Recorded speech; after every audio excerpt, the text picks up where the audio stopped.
आ गए तुम लोग। कैसे हो तुम सभी। आज हम 10 एनिमे के बारे में बात करेंगे। नहीं, ये कोई एक्सप्लोरेशन वीडियो नहीं है। हम बात करेंगे 10 एनिमे के पावरफुल स्पिरिट के बारे में। कौन सा स्पिरिट सबसे ज्यादा ताकतवर है।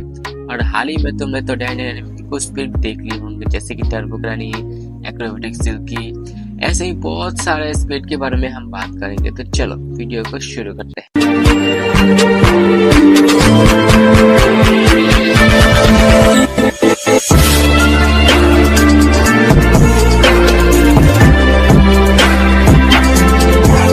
टर्बो ग्रैनी, हाँ ये वही बुढ़िया है जिसने पहले ही एपिसोड में बोल दिया था तुम मेरे पॉम दबा सकते हैं।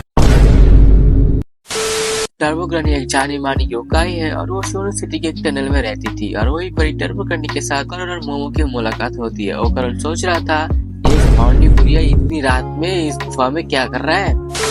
जब वो करण भाग रहा था, ग्रैनी ने उसे कर्स कर लिया था और टर्बो ग्रैनी की जो पावर है वो करण के अंदर सील हो चुकी है। और टर्बो ग्रैनी की जो खुद का दिमाग या फिर वो कॉन्शियस है वो एक डॉल के अंदर कैद हो चुकी है या फिर मैं बोलूं ट्रैप हो चुकी है। टर्बो ग्रैनी मोमो के साथ एक डील बनाती है। वो करण की गोल्डन बॉल ढूंढने में मदद करेगी और उसके बदले में ग्रैनी के पावर उसे दे दी जाएगी। अब ये मत बोलना गोल्डन बॉल क्या होता है, सालो हराम।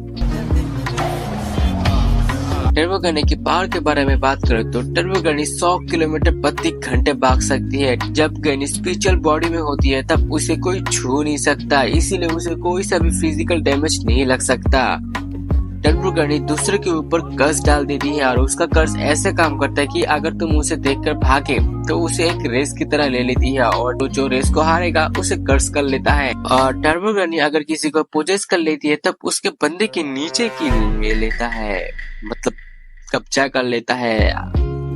और टर्बो ग्रैनी जिस भी बंदे के ऊपर कर्स करेगा उसे कर्स को पोजेस कर सामने वाले जो मिलेगा उसे मार देगा। और टर्बो ग्रैनी जो खुद स्पिरिट है वो बाकी स्पिरिट के बारे में काफी कुछ इंफॉर्मेशन जानती है, इसीलिए तो वो तीनों मिलकर करण के गोल्डन बॉल को ढूंढने में मदद कर रही है। हमारा सीरीज में दूसरा स्पिरिट है अर्थबाउंड स्पिरिट क्राफ्ट। ये स्पिरिट भी उस शोनो सिटी के टनल में जुड़ा हुआ था जहाँ पर ग्रैनी रहती थी। ये एक ऐसी स्पिरिट है जो एक पर्टिकुलर एरिया में ही ताकतवर है, ऐसे ही तुम्हारे दोस्त की तरह जो अपने खुद के एरिया में ही डॉन बना रहता है लेकिन दूसरे एरिया में जाकर एक फद्दू से इंसान बन जाता है, मुंह देता है। जोर जोर से बोल के लोगों को स्कीमें बता दे। Back at the point. और तुम्हें एक बात बता दूं, कुछ वक्त पहले टर्बो ग्रैनी इस क्रैब स्पिरिट को सांत्वना या फिर मैं बोलूं तसल्ली देने गई थी और तसल्ली देने के बाद x + x = xy करके वो दोनों फ्यूज हो गई या फिर मैं बोलूं मर्ज हो चुकी है।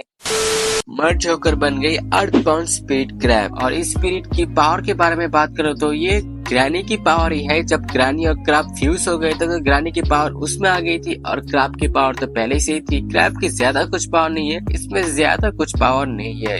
इसके बारे में छोड़ दो, हम बाकी स्पिरिट के बारे में बात करते हैं। हमारा तीसरा स्पिरिट है एक्रोबैटिक सिल्की। स्पिरिट की पूरी स्टोरी बहुत ही इमोशनल है, रुला देने वाली।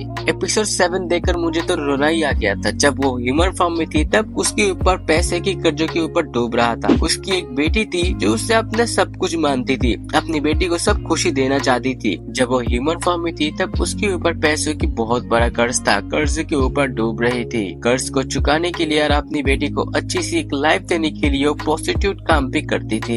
एक दिन अपनी बेटी के लिए एक ड्रेस खरीद कर घर लेके जा रही थी। उसकी बेटी को ये ड्रेस बहुत ही पसंद आती है, वो बहुत ही खुश हो जाता है इस ड्रेस को देखकर। और एक माँ के लिए इससे बड़ी खुशी और कोई भी चीज से नहीं मिल सकती थी। तभी उनकी घर के अंदर कर्जे वाले आ जाते हैं और उसे मारने लगते हैं। उसके बेटी के सामने खून से लथपथ हो जाती है और उसकी लौती एक बेटी को किडनैप कर लेती है। उसकी सारी खुशी एक ही पल में टूट जाती है या फिर मैं बोलूं मिट जाती है। उसके हाथ में अब कुछ नहीं था खोने के लिए, सब कुछ खो चुकी है। उसके हाथ में अब कुछ नहीं था खोने के लिए, सब कुछ पहले ही खो चुकी है। इसीलिए उसने सुसाइड कर लिया था, फिर बन गई ये क्योकाई। मैं कसम से बता रहा हूँ इस एपिसोड 7 देखोगे ना तो तुम पक्का हीरो दोगे, मतलब पक्का 100/100 मिला लो तुम। इस एक्रोबेटिक सिल्की की पावर के बारे में बात करूँ तो एक्रोबेटिक सिल्की की रिफ्लेक्स बहुत ही तगड़े है और उनके पंजेस को भी वो डॉज कर रही थी। टर्बो गन की जो स्पीड थी 100 किलोमीटर प्रति घंटे उसे भी पार कर लेता है। और एक्रोबेटिक सिल्की की जो मेन पावर है वो है उसका सिल्की बाल, या फिर मैं बोलूँ अपने बाल को स्ट्रेच करके वो काफी बड़े तगड़े तगड़े मूव कर सकती है, जिससे तुम एक खलास में हो जाओगे।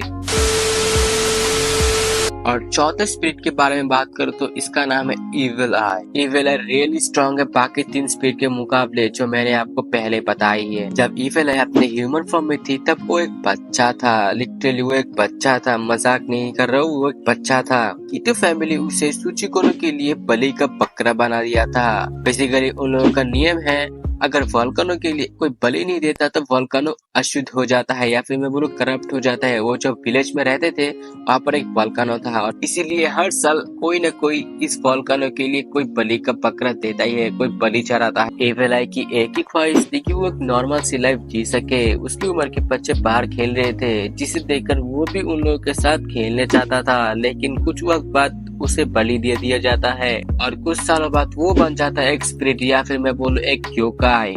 मांगा में जीजी नाम का एक बंदा इविल आई के साथ एक कांटेक्ट बनाता है, या फिर मैं बोलूँ एक बॉन्ड बनाता है, जस्ट लाइक नारुतो और कुरामा। बहुत ही तगड़ा बॉन्ड बनाता है। बॉन्ड बनाने के बाद उसका सिर्फ एक ही मकसद है, सभी इंसानों को मार देगा।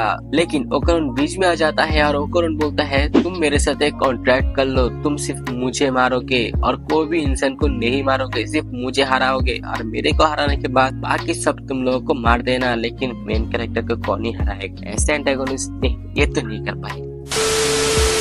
इसकी पावर के बारे में बात करूँ तो खुद ओकरन भी इसके सामने फीका था। इविल आई के पास इमेंस स्ट्रेंथ, इमेंस ड्यूरेबिलिटी है जो हर एक योकाई में होती है, लेकिन इसका खास पावर है या अपने होस्ट को या फिर वो लोग दूसरे इंसान को मैनिपुलेट कर सकती है। मैनिपुलेट करके तो हमें खुद ब खुद सुसाइड करवा देगी।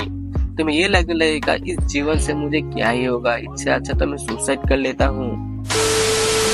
हमारा जो लास्ट और 5th स्पिरिट है उसका नाम है म्यूजिकल रूम पोर्ट्रेट। ये स्पिरिट म्यूजिक रूम पोर्ट्रेट्स की योकाई है और ये रात के 2 बजे के बाद ही एक्टिव होती है। अगर उस रूम में कोई पियानो बजा लिया तो अरे वही रूम जहाँ पर ये पोर्ट्रेट्स रखी हुई थी। ये लोग या फिर बोलो ये योकाई प्रोफेशनल म्यूजिक आर्टिस्ट है और जो 2 बजे के बाद पियानो बजाता है उसी भी योकाई एक प्रोफेशनल आर्टिस्ट बनाना चाहेगा उनकी तरह, लेकिन सबसे तो पियानो नहीं बजती। डर रहता है अगर पियानो अच्छी तरीके से नहीं बजी तो योकाई उसे मार देगी। इसी डर से योकाई को पावर मिलती है। इस योकाई की मेन पावर यही है डर। अगर तुम इससे बहुत ही डरोगे तो इसका बहुत ही पावर इंक्रीज होगा, अगर तुम इससे नहीं डरोगे तो इसका पावर भी नहीं बनेगा। ठीक है, चलो अब बहुत हो गया, बहुत लंबी वीडियो बन चुकी है। टैंडन एनिमे में स्पिरिट के साथ एलियंस भी है, उसके ऊपर भी वीडियो चाहिए नहीं, ये तुम कमेंट्स में जरूर बता के जाना।